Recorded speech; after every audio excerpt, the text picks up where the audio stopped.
3, 2, 1. Never has there been a better time to be alive in human history. If you're not feeling it, you must discover why. Join Matthew Bolton in developing and applying a framework of objective optimism toward a flourishing life of meaning, health, and happiness. Here's your host, Matthew Bolton. Hi everybody, welcome to Mr. Brightside. I'm Matthew Bolton. Today's show is an interview with guest Dr. Glenn Livingston. Now, we talked about binge eating, overeating, and how to overcome these things. I must say for my part that while I usually record these things in the morning in Korea, it's nighttime here now, and I think it took an effect on me because there were a few times where I just lost my train of thought. And I think it might end up being a little embarrassing, frankly. But luckily, we had a very gracious and genial guest in Glenn. He was excellent. And one way I really enjoyed the interview was that he was a really good storyteller. And he brought in his own personal story to combine with his professional expertise and really painted a good picture of as to how you can think about and start to take steps into overcoming overeating and binge eating, and the belief that you can do it. It's very possible for everybody. So there's a lot to learn in this interview. And then I think if you go in and see what kind of person he is and what he has to say and how powerful the ideas seem, then you'll want to go learn more, which you'll be able to find out how to do in the interview. So let's go there without further ado. I hope you enjoy the interview. Hi, everybody. Welcome now to our interview. I'm with Dr. Glenn Livingston. Glenn Livingston, PhD, is a veteran psychologist and was the longtime CEO of a multi-million-dollar consulting firm, which has serviced several Fortune 500 clients in the food industry. You may have seen his or his company's previous work, theories, and research in major periodicals like the New York Times, the Los Angeles Times, the Chicago Sun-Times, the Indiana Star-Ledger, the New York Daily News, American Demographics, or many other major media outlets. You may have also heard him on ABC, WGN, and/or CBS Radio or UPN TV. Disillusioned by what traditional psychology had to offer overweight and/or food-obsessed individuals, Dr. Livingston spent several decades researching the nature of binging and overeating via work with his own patients and a self-funded research program with more than 40,000 participants. Most important, however, was his own personal journey out of obesity and food prison to a normal, healthy weight and a much more lighthearted relationship with food. Dr. Livingston, thanks for coming on today. Thank you so much for having me. I've been looking forward to this. And, yeah, me too. Please call me Glenn. Glenn, no problem. Yeah, Dr. Livingston was my dad. Yes, that's what my dad always said. Yeah, Mr. Bolton's my dad. All right, Glenn, this sounds great. I'm going to jump in with a pretty big one. Get us right in here. Why are overeating, stress eating, and binge eating so prevalent in our culture today? Well, I think there's a perfect storm to generate overeating. When I worked for the big food and big pharma industries, big food in particular, it became clear to me that there are billions of dollars that are going into having rocket scientists engineer these hyperpalatable concentrations of starch and sugar and fat and oil and excitotoxins. And it's all designed to hit our bliss point without giving us enough nutrition to feel satisfied. When you combine that with the fact that people like good news about their bad habits, and so there's a lot of junk science out there, and it's fairly easy to get publicity for it, which will say, you should have this much chocolate, eggs are good for you, eggs are bad for you. I mean, there's just so much confusion about what we are supposed to eat. And we didn't have chocolate bars and chips and bags and boxes and containers on the savannah while we were evolving. Mm-hmm. So we're a little bit screwed. There's a defense against it. We're a little bit screwed like that. Yep. And then, the advertising industry, they really know how to make us believe that this stuff is good for us. Or at least to trigger the evolutionary buttons that say we need it to survive. So for example, I remember working with a VP of marketing at a major food bar manufacturer. And he told me, he was about to leave the company, and he said, the biggest, most profitable insight they had was to take the vitamins out of the bar. because they were making it taste bad and they were expensive. And what he did instead was he put the money into the packaging. So they made it very shiny and a multitude of diverse colors. And in nature, a multitude of diverse shiny colors would signal the availability of a multitude of diverse nutrients. So they tell you to eat a rainbow, right? Like think of a salad with green lettuce and red tomatoes and purple cabbage and blueberries and carrots. And you're getting a diversity of nutrients. That's what our brain is set up to recognize. But here they're faking us out. You know, Robert Cialdini talked about this parasitic fish in nature, where there's a little fish and a big fish, and the big fish has actually a symbiotic relationship with another little fish, where if the little fish comes over to it and does a little dance, the big fish goes into a bit of a trance and opens its mouth, and the little fish comes in and cleans its teeth. And it's a win-win for the little fish because it gets all the little bits of extra food and algae and whatever the big fish was eating off of the teeth. And the big fish gets it's a free tooth job, right? Free dental cleaning. But it turns out there's another fish that figured this out. And this is actually a carnivorous fish. And what the carnivorous fish does, it's also about the same size as the other little fish. And it goes in front of the big fish and it does the same little dance and puts the big fish into a trance. And then it proceeds to rip its gums apart and eat its lips and everything like that.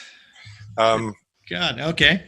I'm sorry, this is a disgusting story. It's perfect. No, keep going. It seems very relevant. I get it. Go on. Well, so what I'm trying to say is that I think that I don't think these people are all bad people. I don't think they're all doing it without conscience. But I think what our food industry has discovered is that we have these trance buttons. We have these buttons that say, hand over the chocolate and nobody gets hurt. We have these buttons that override our best judgment and they break our hungry and full meter and they get transfixed on these false little fish, right? And so the packaging and the concentrations, it's a false signal to our evolutionary brain that what we need to survive is there.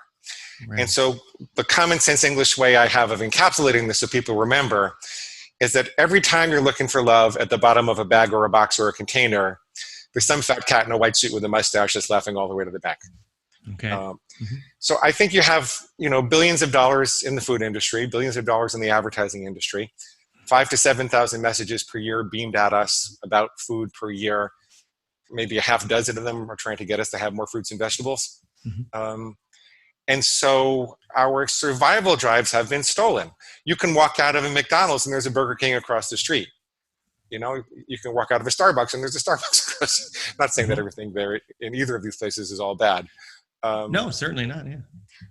But we're being programmed to move away from our survival drive. And what happens when you do that? I know I'm over talking a little bit, so if you want to interrupt me, please feel free. No, go ahead. Yeah. Okay, so I want to quote one more study, and then I want to explain to you what actually happens when you move away from your survival drives. Right, please. So there are a set of studies in the late 50s, early 60s, where they started with rats and then they worked up to higher mammals. And I don't think these were ethical vegan studies or anything like that, but they were done. And what they did is they wired the rat's brain, the pleasure center in the rat's brain, to an electrode, and they connected that to a lever that the rat could push. Do you want to guess what happened? Not really. Okay. You go for it. So the rats pushed the lever thousands of times per day, right, to the exclusion of their survival needs. So they bypassed their survival drive. The rats were no longer interested in food. They were no longer interested in taking care of their young. Nursing mother rats would abandon their young to go press the lever thousands of times per day. Male rats would climb over painful electrical grids. They neglected their survival drives. Yeah, right. And I don't think that anyone is putting electrodes in our brains, but when you look at all the money that goes into researching these bright, shiny objects and these bags and boxes and containers, I think you can argue there are some chemical electrodes in our brain. Yeah. And then after that, the addiction treatment industry says, without evidence, that it's impossible for us to resist if we're addicted, and that we have to pray for a higher power to take it away from us, and we need a sponsor, and that we have a disease and it's going to get worse over the years, and there's no evidence of that. Mm-hmm. So I have a chip on my shoulder about all this because I used to be 280 pounds and I struggled with eating most of my life. Mm-hmm. I can tell you more of that story if you want to. Yeah. So that's why I think there's this perfect storm. And the more you succumb to the industrial processed foods, the more you succumb to these supersized stimuli, the more your brain downregulates its pleasure response to regular food. So if you have a candy bar every day, then fruits and vegetables are not going to taste good to you anymore. And that's everybody knows to lose weight, you have to eat more whole natural foods. I mean, maybe you're a low carb person and you think it's just like vegetables and whole, fish or something like that. But everybody knows you have to move back towards more whole natural foods. But people say, I don't like them. They taste awful to me. Well, it's because you've been trained that, chips and salsa and, I'm trying not to mention any brand names so I don't get sued. I know what you mean. Yeah. I think we'll be all right. But I hear what you're saying.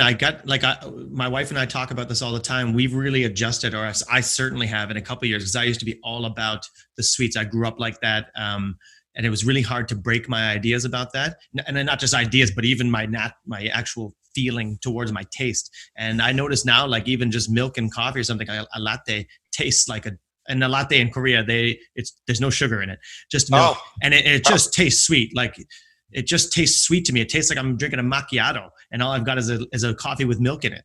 Right. And go ahead. I mean, what you're describing is a phenomenon called upregulation. See, if you overstimulate your taste buds and your dopaminergic pleasure system, then it downregulates so that, your macchiato is not going to, your latte is not going to taste sweet, or you can't really tell the different subtleties of flavor between, Colombian versus Brazilian. Mm-hmm. And the good news is, this is the first piece of good news, that when you remove those things from your diet, or largely remove them from your diet, I'm not advocating that everybody has to give them up. We fought wars for freedom, so I'm not going to tell you what to have. Big time. But when you get a lot of that out of your diet, your nervous system can upregulate again. And I think there's research that says your taste buds double in sensitivity in 6 to 8 weeks. Is that right? Okay. Yeah. So there's hope. There's definitely hope. Well, I'm an example. I know there's hope. That's why I try to tell some of my friends, I'm like, no, it's real. I don't, stuff that's what you would barely call sweet. I think it tastes sweet. It's beautiful. And, and it's right in the whole food, natural food league there. So it's good as well. And then if you do eat fruit, you get curious about the difference between different species of fruit, like a delicious apple versus a Fuji apple versus a Gala apple. Mm-hmm. I actually get excited about those things now. So yeah, well, good for you. That's great. All right, well, let's see this then. So let's put it up together. You said that it's kind of a perfect storm. So it's the food industry. It sounds quite sinister actually, but I do understand what you mean by it's not all bad people. I know there's a lot of bad ideas out there, and I think some what I would call evil ideas to the extent people understand them in many realms of life. But I don't necessarily think that everybody who subscribes to them or even acts on them really understands them deeply or thinks about it. But there are some level of sinister people, and then a great number that aren't. I'll buy that. And then it's also a false psychological model of addiction and evolution as well. So we got this whole perfect storm going. And the advertising industry. In the advertising industry, which I was kind of lumping with the food industry, but that makes sense to me. If that's a bad psychological model of addiction, what is a good model of addiction? What is addiction? Addiction is really the experience that you've lost yourself. Like there's no self between impulse and action. And when people engage in a habit over and over that's very reinforcing and pleasurable, the brain myelinates pathways between the stimulus and the behavior that become more and more automatic. It's a time-saving and energy-saving mechanism, really. And it gets to the point where people feel compelled to do it. It gets to the point where they feel like they've got no choice but to focus on the object of desire. But it's not really true. The brain is wired in such a way to overcome that if you want to. There's the part of the brain that we think is responsible for addiction. And I'm a psychologist, not a neurologist, so Yes. neurologists might take me to task. But if you think of the earliest part of the brain, the reptilian brain, the most primitive part of the brain, what it knows when it looks at something in the environment is, do I eat it, do I mate with it, or do I kill it? So it's important to realize there's no love there. It's because everybody thinks addiction is the act of not loving yourself enough, and it is self-destructive. Yeah. But loving yourself more is not going to fix this. That's my opinion. Okay. Above, and the reptilian brain is where this very primitive part of the brain is, where survival instincts live, like the feast and famine response. The response that says, well, there's been a paucity of calories and nutrition available lately. Now that it is available, let's gorge and hoard as much fat as we can because we're going to go through another famine soon. Yeah. The fight or flight response, eat, mate, or kill, survival responses. Then there's the mammalian brain on top of that, which says, wait a minute, before you eat, mate, or kill this thing,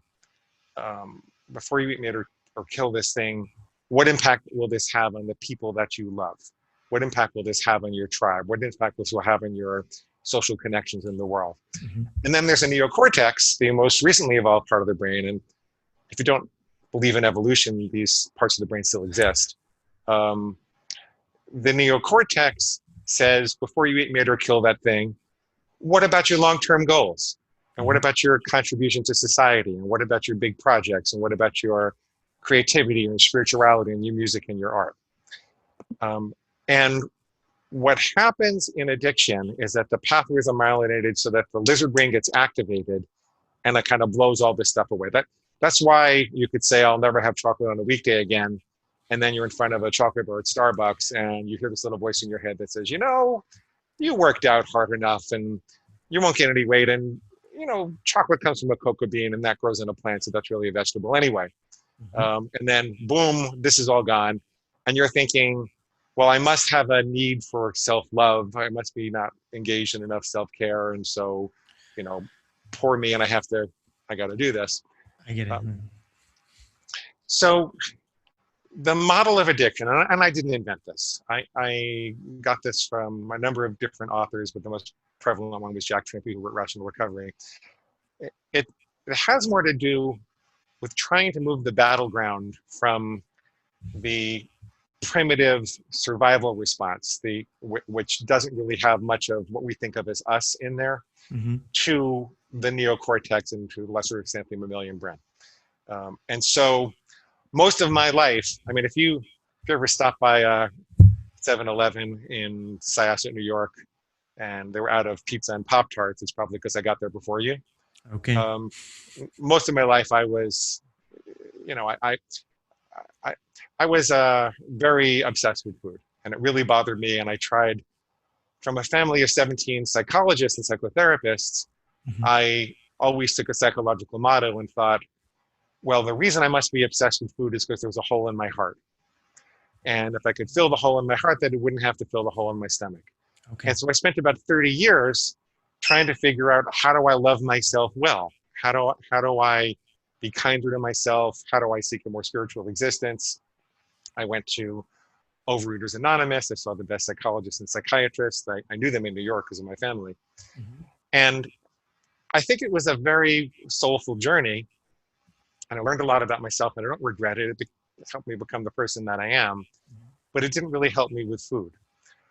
What helped me with food eventually was flipping the paradigm to the idea that I was more like an alpha wolf, and I had to take control of this thing down there, the same way that I would take control of my bladder or my testicles, right? Because it might be, and this is not true, but it might be that I really have to pee right now, and I would still be able to complete this meeting because I would tell my bladder, okay, that's a powerful biological urge, but I'll take care of that later because I'm in control. I'm the alpha wolf of this pack, right? Okay. And when the alpha wolf deals with a challenger for leadership, it doesn't say, oh my goodness, someone needs a hug, right? It growls and it snarls and it says, get back in line or I'll kill you. I'm the boss here, right? Mm-hmm. And I recognize that I needed to flip the paradigm, in part because what I was seeing in the industry, because everything we just reviewed that I was seeing in the industry, Mm-hmm. that had nothing to do with the fact that my mama didn't love me enough or feed me well enough or Mm-hmm. that I was in a bad marriage or anything like that, or that I didn't love myself enough. These were very powerful forces Mm-hmm. aligned externally against me. Right. The thing that finally got me to change, and I'll tell you what solved it for me, and I'll tell you the model that I represent now. Yep. This is maybe a little bit of an embarrassing story, but it starts with this big study I did myself. I used to get paid a lot of money to do all these big studies for these companies. Mm-hmm. And when internet clicks were cheap, I realized I could get tens of thousands of people to take a survey. So I intercepted people, mostly they were searching about things they were stressed about in life. And I intercepted them and I asked them, what were they stressed about? And in what ways did they turn to food that they couldn't stop or felt like they couldn't stop once they started? And looked at very specific relationships. And what I found were three things. People who struggled with chocolate, like me. I always started my binges with chocolate. Later it would be, pizzas and Pop-Tarts and everything else after that, but it always started with chocolate. Mm-hmm. People that were lonely or brokenhearted, they tended to struggle with chocolate, or maybe a little depressed. People who were stressed at work tended to gravitate towards chips and pretzels and crunchy, salty things. Mm-hmm. And people who were stressed at home tended to gravitate towards bread and bagels and pasta and chewy, soft things, right? Mm. And I thought that was really interesting. And I still think it's very interesting. Me too. I'm trying to see if I can guess it, but I can't make a connection. Well, I'll tell you up front, I don't entirely know the why because I wound up going a different direction. But I investigated. I started with my mom because she raised me, and she's also a psychotherapist. Mm-hmm. She passed a little while ago. And Sorry. I said, Mom, I'm unhappy. I'm not in a good marriage, and I'm a little lonely and brokenhearted. And I go to chocolate all the time. How did that start? Did that pattern start sometime in my youth? And she gets this horrible look on her face, and she goes, "I'm so sorry." I said, Mom, it's okay. This was like 12 years ago, so I was in my 40s. And I said, Mom, it was 40 years ago. Whatever it is, I forgive you. I love you. I'm just trying to figure this stuff out. Mm-hmm. And she said, well, when you were 1 year old in 1965, your dad was a captain in the Army, and they were talking about sending him to Vietnam. And I was terrified because we're trying to get pregnant with your sister, and I'm thinking I'm going to be an Army widow with 2 small kids and no way to support myself really, and it would be awful. And at the same time, your grandfather, my dad, he had just got out of prison and he was guilty, and I had always idolized him, and my world was crushed. Mm-hmm. And so honestly, half the time when you came running to me for food or love or just a little bit of comfort, I was sitting and staring at the wall feeling anxious and depressed myself, and I didn't have the wherewithal to give it to you. Mm-hmm. So I kept a little refrigerator on the floor with a big bottle of chocolate Bosco syrup in it. And I would say, honey, go get your Bosco. And Mm-hmm. I'd go running over or crawling over to the refrigerator, and I'd open it up and I'd suck on the bottle and I'd go into a chocolate sugar coma. Okay. Right? Okay. Now, if knowing why we're going to fix things, then at that moment, just like in a movie, I would have had this miraculous insight. I would have hugged my mom, and we'd had a big cry, and we'd forgive each other, Mm-hmm. and I'd never struggle with chocolate again, right? That would be the dramatic ending. Okay. And I did have a hug, and Mom and I forgave each other. And it was a really good talk to have, by the way, because I learned a lot, and I was softer on myself after that. Very good. But my chocolate eating actually got worse. Okay. The reason my chocolate eating got worse was because there was this voice inside me, this little voice that said, you know what, Glenn? You're right. Our mama didn't love us enough. And she left a great big chocolate-sized hole in your heart. And until you can get out of this marriage and find the love of your life, you're going to have to keep on eating chocolate. Yippee, let's go get some right now. So all this stuff kind of swirled together in my head. And I said, okay, I need to be an alpha wolf. Maybe if you think of the emotion as a fire, maybe it's not about putting out a fire, because you could have a roaring fire in the living room in a well-contained fireplace. And that becomes the center of hearth and home. People gather around, they share stories, they laugh, they cry, they make memories. That's an asset. That's not a liability. Maybe the liability is that there are holes in the fireplace, and there's this little voice that pokes holes in the fireplace. So what if I stop trying to figure out what lit the fire? What if I stop trying to put out the fire? And I just figure out how to concentrate on that bridge that lets the ashes escape. And it turned out that that bridge was the voice of justification, and that's what I had to work on disempowering. Here's how I did it. This is embarrassing because, you know, I'm a sophisticated psychologist and I was the CEO of this company and all that kind of stuff. But this is going to be private. I decided I wasn't going to teach this. I was just going to do it privately at that point. Well, I decided I had an inner pig. I decided I was going to call my reptilian brain my inner pig. okay. This was before I was a vegan. It's a book of yours as well, I think, that one, right? It's called Never Binge Again. That's my book. No, Yeah. but another one with the inner pig. Is there something with the inner pig? My autobiography with regards to food is called Me, My Pig, and I. Yeah, there you go. Yeah, anyway, go ahead. I just recognized it. That's all. Please go on. That's cool. So I decided that I have an inner pig and I need a way to know when it's squealing. So I said, how am I going to know when it's squealing? Well, I have to draw a very clear line in the sand so I know what healthy food behavior is and unhealthy food behavior is. Like, even like a clear bullseye, because if you don't know what you're aiming for, you'll probably hit something else. So I said, okay, well, I'm never going to have chocolate on a weekday again. That would be a good way to start, right? And then if I was in that Starbucks and my pig started, you know, saying things like, you can just start tomorrow, I would say, wait a minute, that's not me. That's my pig. It's squealing for its pig slop. I don't need pig slop. I don't let farm animals tell me what to do. And as ridiculous and crude as that sound, as unsophisticated and like antithetical to all the other things I stand for in the world is, that's what started to wake me up at the moment of impulse and give me those microseconds to remember who I was and why I made the rule in the first place. And I wish I could say that it was a miracle and 100% I just made the right decision from there. That's not really what happened. What was a miracle was it cleared away the confusion. I no longer felt like I was powerless. I no longer felt like there was this mysterious force inside of me. I remembered who I was. And sometimes I would make the right decision. It no longer felt like a compulsion or an addiction. It just felt like, of my own free will, sometimes I would say, screw it, I'm going to have it anyway. But sometimes I'd make the right decision. And then it occurred to me that nobody was making the rules for me. So why am I rebelling against the rules that I'm making for myself? Why don't I just change the rules? If I wanted to have chocolate on Wednesdays and Saturdays, I could do that. And I experimented with a whole bunch of different rules. You know, there were rules about what I would always do. There were rules about what I would do sometimes. I experimented with a whole bunch of different rules until I found a set that really worked for me that I was happy to comply with.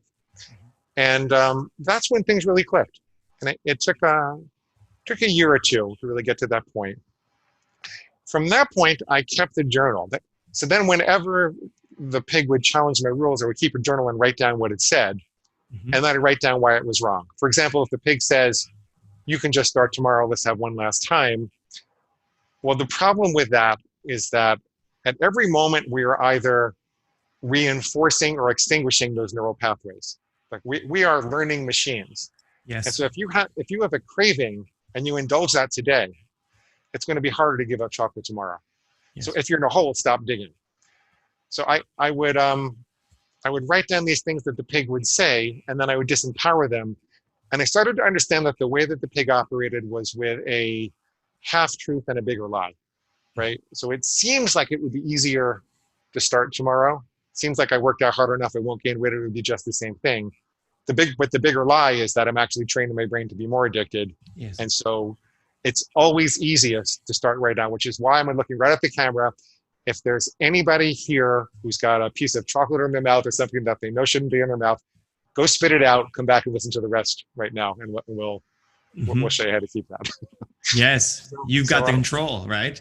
Yeah. I mean, I like this idea of you take some seconds at the moment of impulse, because I think that's what we need to do, is that at that impulse, we have to really ask ourselves better questions about, like we have that one thing telling us this is okay, this, and then you have to ask, well, is this true? Is this really what I want? And let that conscious, whatever you're going to call that person, the alpha, I'm not sure exactly what you're trying to call that, but that conscious person, or that the neocortex, the mammalian brain. I'm trying to put some of these terms I call it us. I call that us, and I call the rest of it the pig. Okay, I call that me. Yeah, and then pig is the liar. And you don't have to call it a pig if that bothers you. You can call it your food monster. It doesn't really matter. Doesn't call. Yeah, no, it doesn't bother me at all. All right. What? Yeah, go ahead.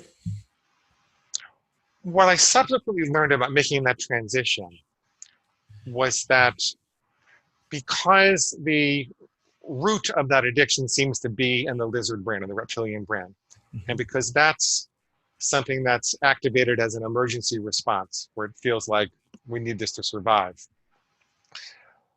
I've learned that that's related to our sympathetic nervous system that gets us ready for fight or flight, kind of gets us revved up for those emergency actions.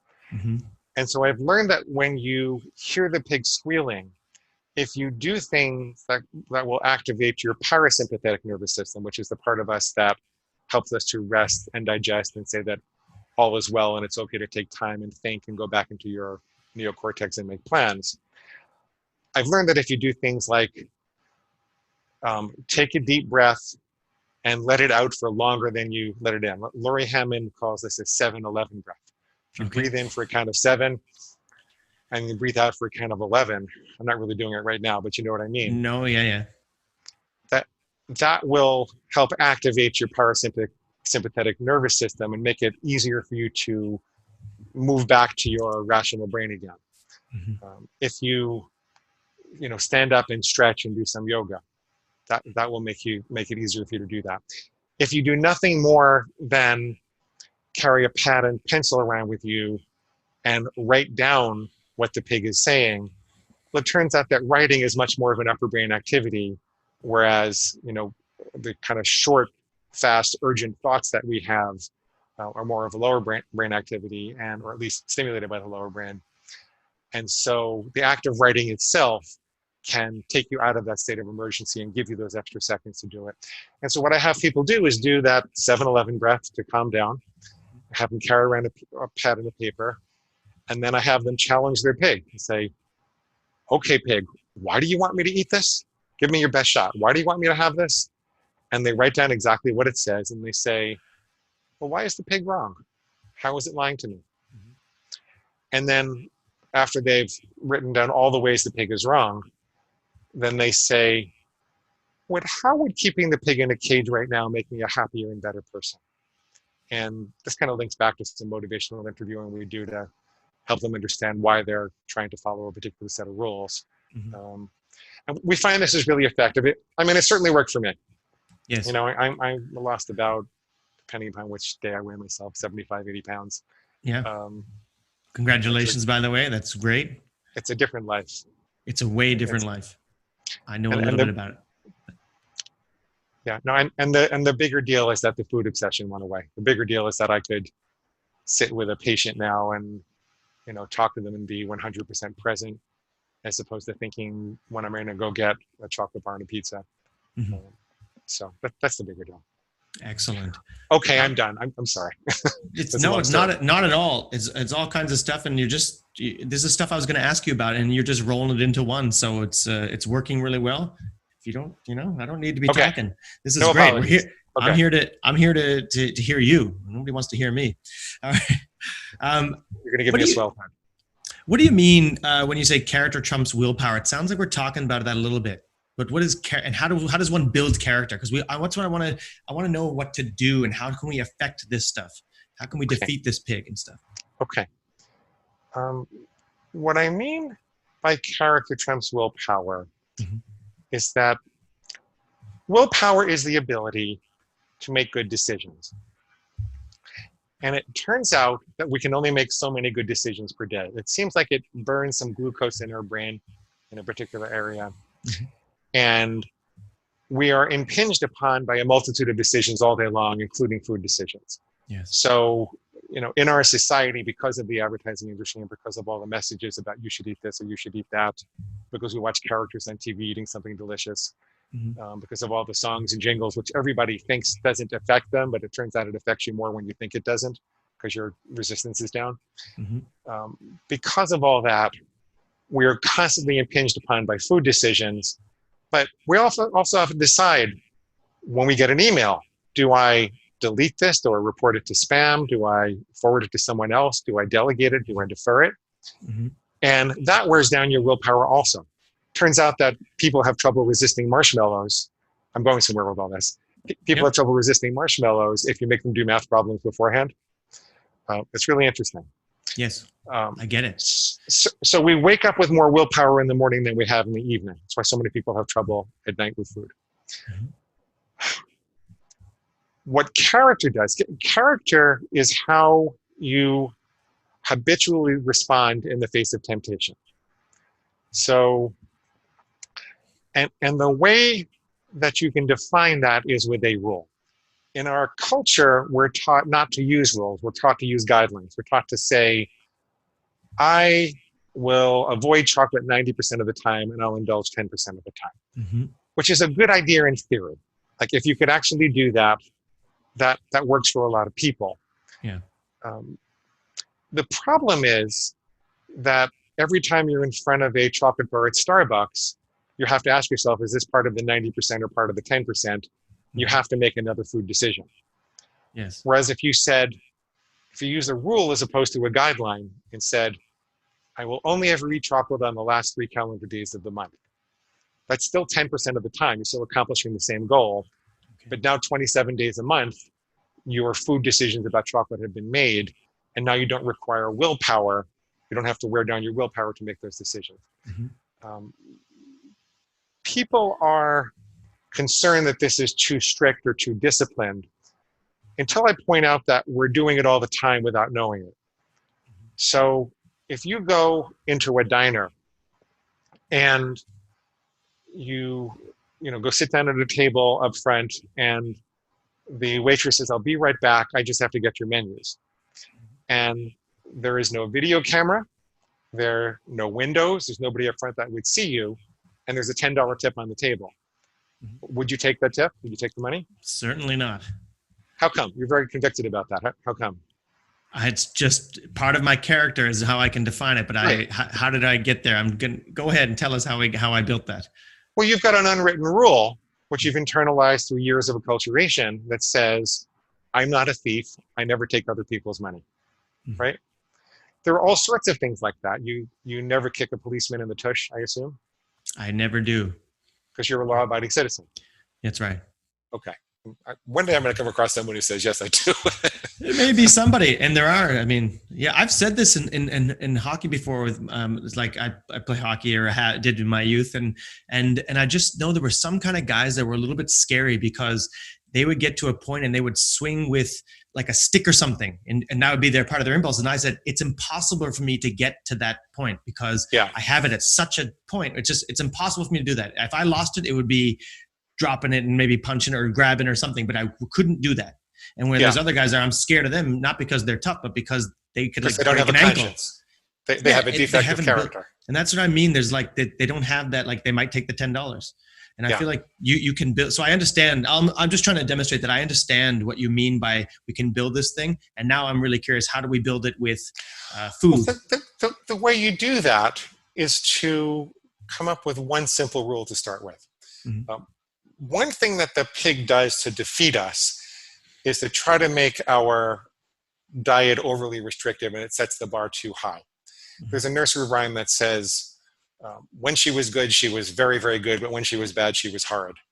And that's how most people live with food. Like, okay, now I'm dieting, no, I'm not. And I like to start people with one simple rule that might turn the ship around. Maybe you're not going to lose weight at first, but you're going to know that you're doing something good for yourself, and it'll build some strength and momentum, and it'll teach you how to play this game. So for example, I knew a guy who was a trucker, and he had to lose about 200 pounds. And he said, I'm on the road all day long. I have to eat at fast food places. I'm not going to stop doing that. And so his coach told him, well, can you come up with one simple thing? And he says, I won't go back for seconds. I'll never go back for seconds again. And he proceeded to lose 150 pounds. Not just with that one rule, because the one rule started the ship in the right direction. Then he got a little excited and he added another one. And what the one rule does, when you say, I'll never go back for seconds again, now all of a sudden, the target is really clear. Without a clear target, you can't define what's the pig and what's you. Because, going back for seconds could be okay. Maybe it's not okay, depending if you're hungry or what. But if you say, I'll never go back for seconds again, then any voice in your head that suggests maybe you should, gee, you're really hungry, it was an extra long haul, all of a sudden, now you know that that's a squeal. And so now you can engage in that whole sequelae that I suggested before in order to disempower that squeal. And so that's how you start to do that.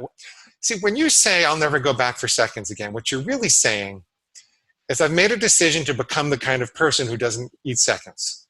That's what you're really saying. If you focus on I'll never go back for seconds again, it becomes like white knuckling and that's really irritating. But if you decide that you're becoming a different kind of person, then you're making a character commitment, and it actually becomes very relieving because a lot of decisions have left you. I eventually evolved to the point that I just didn't eat chocolate at all. I had a rule for probably about 5 years that said I'll never eat chocolate again. At some point, I dropped the rule because I didn't need it. I didn't start eating chocolate again. I just realized I'd become a person who never eats chocolate, and I don't need that on my food plan. I don't have to see that every day. It's just out of my life. I don't want it. It looks like a big bag of chemicals to me. Right. So that's how you build character. That's how you do it. That's excellent. I can't help but think of this. Now, I'm not a health and nutrition expert, and I'm not a psychologist. And on my blog, I just kind of tried to describe my experience and kind of at least say that this is what's happened to me, and this is how I feel now. This is how I did feel, and I can't say exactly why and all that stuff. And I had one article on my blog called "The Limit to Be Free in Diet," and it was me trying to describe my experience where I made certain rules where I put things in their place and said, these are the limits. And then within those strict limits, I just operate freely and don't feel deprived. I don't feel stressed about it all. And then, of course, after a while, you start to lift the limit. You don't even need them anymore because I'm not that guy anymore. It's amazing. Could you put that article in the show notes? Maybe I'd love to read that. Sure, go for it. Yeah, I mean, it's but very amateur. That's okay. But I like to read people's experience and how they articulate it because it helps me to be more fluent with my clients. Okay. It's like driving. We have certain rules that we follow. We stop at red lights. We stop at stop signs, except for some certain people in my family. But between the lines, we have freedom. Between the lines, we can daydream and make phone calls, and we pay attention, but it becomes more of a free-floating attention. And we know that we're not a person that runs red lights. And we're not a person that speeds, or mostly not a person that speeds. And so I tell people that discipline actually creates freedom. If it weren't for the traffic lights, you couldn't really get around town because there would be too much danger of an accident. Yeah. The protection from the accidents, which has to be balanced against the need to freely move around the city, but it requires that discipline. Freedom sits on top of discipline. It's not opposed to it. That's right. That's what I was trying to articulate in that article, and generally when I think about it and try to talk about it with people, how I feel free about the way I eat now. I don't feel deprived ever, as I said earlier. But you're describing it. Your pig, by the way, will tell you that you're going to feel deprived forever. You can't give up chocolate. You can't give it up during the week. You're going to miss the mouthfeel. You're going to be missing out. We're going to have FOMO all the time. Mm-hmm. We're going to be sitting with our friends. They're going to be having chocolate and coffee, and you're going to want it. You're going to feel deprived. You're eventually going to give in, so you might as well give in right now. Right? That's what the pig will say. But what it doesn't tell you is what it will deprive you of if you keep eating chocolate. Like if I kept eating chocolate, I'd be carrying 75 extra pounds around with me. I couldn't hike to the top of the mountain freely and enjoy the fresh air and the feeling of ownership and victory that I love to feel on top. I couldn't be walking in the world as a confident, thin, healthy man. I'd be risking cardiovascular disease and strokes and, diabetes. And my life would be a tenth of what it is now.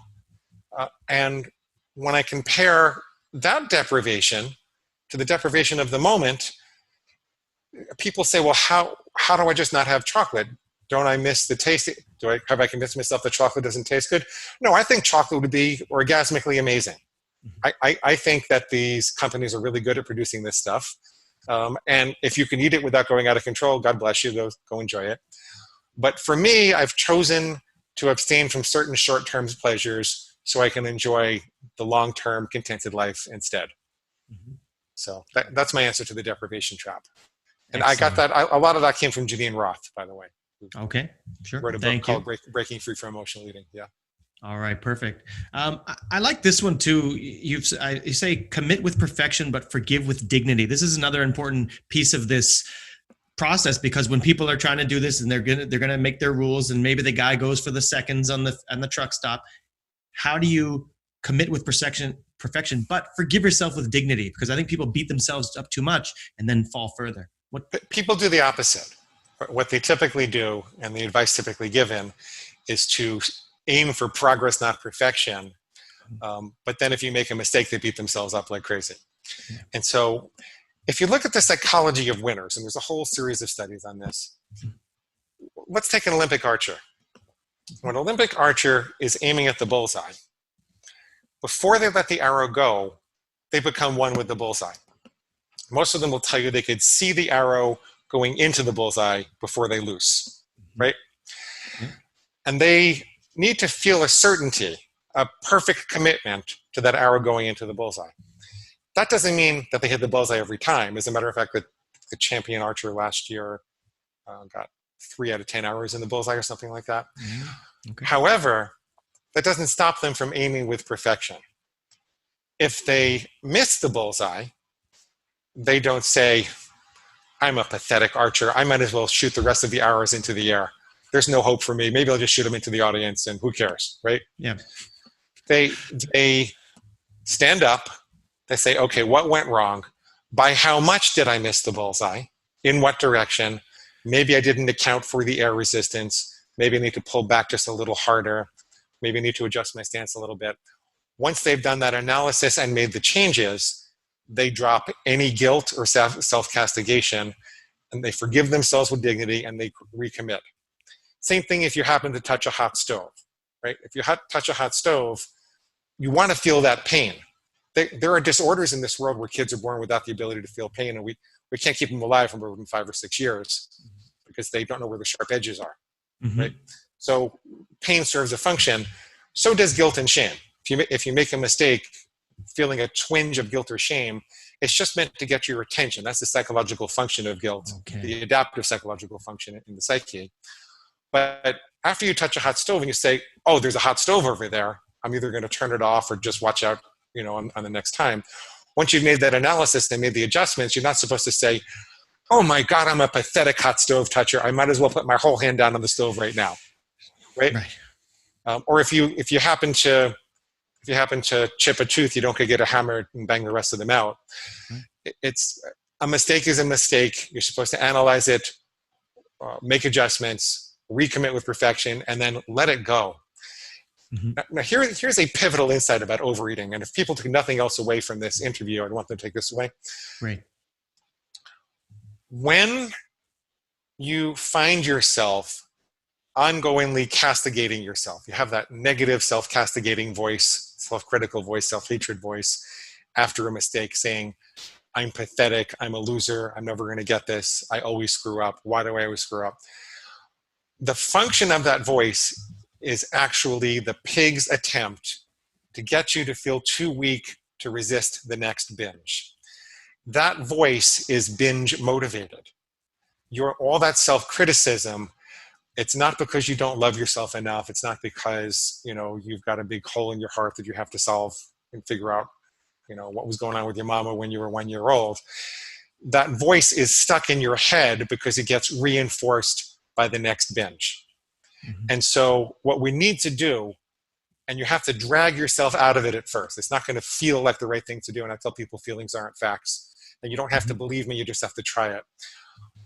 Rather than allowing your internal voice of self-criticism and self-hatred to beat you down and say, why can't I eat well? Why can't I stop screwing up? If you keep asking yourself why you can't screwing up, you're programming your brain to find evidence that you're going to keep screwing up. Right. Okay. You need to collect evidence of success. You need to say, what did I do right? What can I learn from this binge? Did I have 5 cupcakes instead of 15? Did I have 5,000 calories instead of 10,000 calories? Did it go on for 5 hours instead of 5 days? How come? How was I able to stop that? You need to start collecting evidence of success. And then you need to analyze what squeal you missed that convinced you to let it go. Sometimes it was just, F it, we don't care, right? Sometimes the pig will just say, we don't care. Well, I don't think you would have made the rule in the first place if you really didn't care. The pig doesn't care, you care very much. So you need to analyze those kind of things and neutralize them and then stand up and aim again.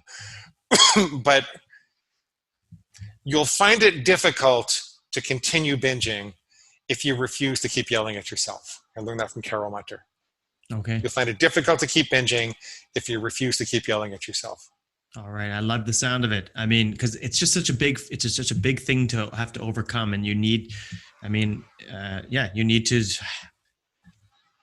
I don't know, I'm losing my train of thought now, but just that thing about not beating yourself up and letting yourself, like what you do is reinforce those stories that it is true, right? And then you go deeper into a binge and your pig becomes kind of, you start to believe him more and more. Is that, I'm getting lost here, but. No, you're doing fine. See, but it's so important.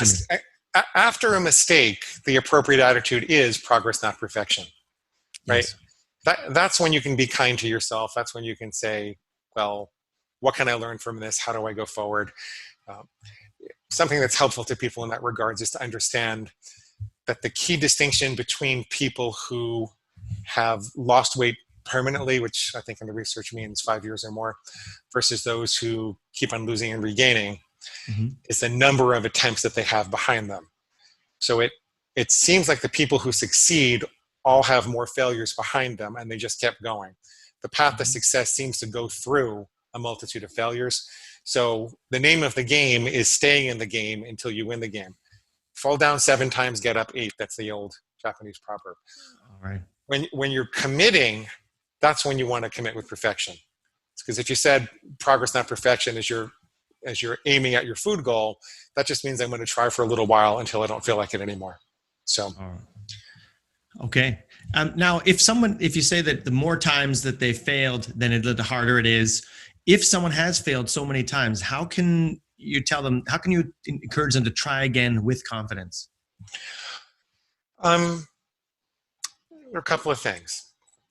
First of all, if you're on a highway for 1,000 miles and you haven't taken an exit, does that have any impact whatsoever on your ability to take the next one? No. Right. So it doesn't matter that you failed to take the exit for 1,000 times. You can take the 1,001st exit if you want to. Yes. The second thing is when the pig says you've failed so many times before, therefore you're going to fail again. It's prognosticating about the future as if it had a time machine. It doesn't have a time machine. You don't have to worry about the future. The only moment you can put food in your mouth is right now. And because the future is an infinite string of nows, I mean, like as we are talking, it is still now, and even now it is still now, and it is still now. It's going to be now tomorrow, it's going to be now in a month, it's going to be now in 5 years. As long as you never binge now, you can be confident that you'll never binge again. You have to wrestle the pig squeals about being able to predict the future out of its hands and bring everything back to the present moment and say, I'm just going to follow this rule right now. That's all I have to worry about. All right.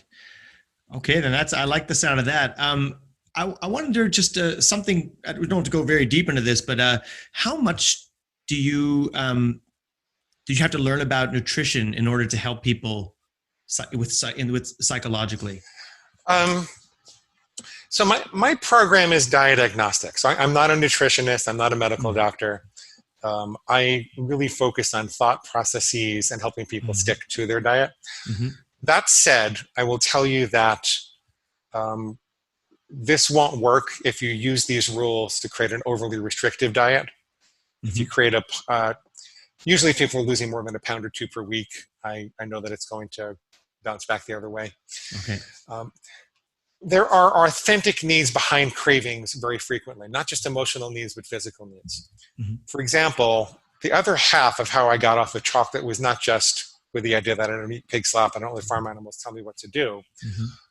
But when I would have the craving, I would say, well, what do I really need? And I experimented with a lot of things, mostly with smoothies. And eventually I found a head of kale juiced and 6 bananas would take away the craving for chocolate. I'm not prescribing that. I don't know if it'll work for you. You know, I'm 6'4". I needed some energy. It was usually in the afternoon. And I had an authentic biological need. Now we're back to the conversation about the survival drive having been wrestled away from where it belonged. I'm trying to put it back to where it does belong. So I'm not just not having chocolate. I'm also nutrifying myself in the way that I personally believe I should. Some people would be low carb and they would think they should have some, you know, grilled chicken and vegetables or something like that. Okay. But you know, personally, I'm a whole foods plant-based person and I think that works better. But half of my clients are low carb or ketogenic or, you know, doing some dietary philosophy that's mostly the opposite. I have success with all of them at about the same rate. It's only when people start to make rules that deprive the body. Like there's some rules you can't make. I can't make a rule that says I will never pee again. No matter how consciously I try to override that, 10 or 12 hours from now, we're going to find out something different. Actually, more like 4 or 5 because I'm 56 years old. But yeah, I'm with you, man. I'm with you early. There, see, I'm put. You know, you think you're embarrassing yourself today? I'll get up there with you. Okay. Yeah. We're prostate buddies. Yeah, that's right. That doesn't sound good. That sounds exactly, but that's what that's what I mean. Okay. So I guess I'm just thinking of it in terms of hormones because it sounds like I want to know. I think like hormones are something that really affect people a lot, and that's what's kind of driving us some of this stuff. So I want to know how to affect them. Obviously, with nutrition, I know a lot about that as I've been thinking about it for a couple of years and acting and experimenting. But psychologically, I'd like to learn more. How can I affect hormones outside of? And is that with making connections? Does that lead to? I don't really know. Yeah, I don't really know. That's a little beyond my expertise. That's something I would interview you about. Okay, great. Okay, no, that's which I'd be happy to do, by the way. Yeah, sure. Yeah, well, I don't know how much I know about it. I know just on the nutritional part, I've been getting a lot better at it, and I think that that's part of what I say when I say that I don't feel deprived. It's just my hormones are working for me, and they just don't tell me I'm not hungry when they used to. Yeah. Tell me I was. But I think we can do a lot of that with our minds as well. There's a huge component. When you said the other half of your story, I've got another half, which is about how I've been thinking about myself and who, you know, who I want to be and what kind of person I want to be. And then choosing those behaviors, building those habits and creating those neural pathways or connections or whatever you would. There's a woman I was dating for a while. She's a hypnotist. And she used hypnosis to overcome allergies. I mean, for herself at first. She was allergic to cats, and I had a cat. And she says that the mind can teach the immune system to not respond to the histamine as a threat. I don't totally understand it, but I think those things are possible. I think those things are possible. Right. Okay. Hey, Matt, I have a call at the top of the hour, so I'm going to have to go in a minute. Yep. Would it be okay if I told people where they can get a free copy of the book? Yes, I can. Yeah, we'll wrap it right now. So where can they get a copy of the book? Where else should they go, by the way, to find you and learn more about you? You can get everything at neverbingeagain.com. Go to neverbingeagain.com, click on the big red button. We'll give you a free copy of the book in Kindle, Nook, or PDF format. We also have a set of food plan starter templates. These are sets of rules that you can modify for yourself. And we made them for every diet we could think of. So whether you're low carb or high carb or a vegan or a carnivore or point counter or a calorie counter, we came up with sets of rules so you could have some examples. And then I know this sounds really weird in theory. It sounds like why does Matt have a doctor on who has a pig inside of him? That's just kind of a weird guess to have. It sounds like it must be very harsh, but it's actually a very compassionate, life-giving process. And I wanted you to hear how that works. I recorded a bunch of full-length coaching sessions, and that's all. That's also free. So neverbingeagain.com. Click on the big red button and sign up for the reader bonuses. I love the sound of it. Thanks very much. Well, Glenn, thanks very much for coming on. I just, it was really fun to talk to you and getting that, put it with the pig and all that stuff. I like how it's put. I have a new way to think about it now, so I appreciate that, and I had fun too. I don't eat pig slop. I don't let farm animals tell me what to do. Never binge again. Yep. Me neither. All right, great. Everybody else, stop beating yourself up and stop believing that you can't do it. Listen to this interview again. Look into Dr. Livingston's books and work, and go to neverbingeagain.com, and we'll have that all up there, and see if you can't reprogram yourself to think like a permanently thin person. I'll see you guys next time. Mr. Brightside, your time out to refresh, refuel, and refocus your mind and energy toward building an optimistic framework for flourishing. Life is good. It's up to you to choose the bright side.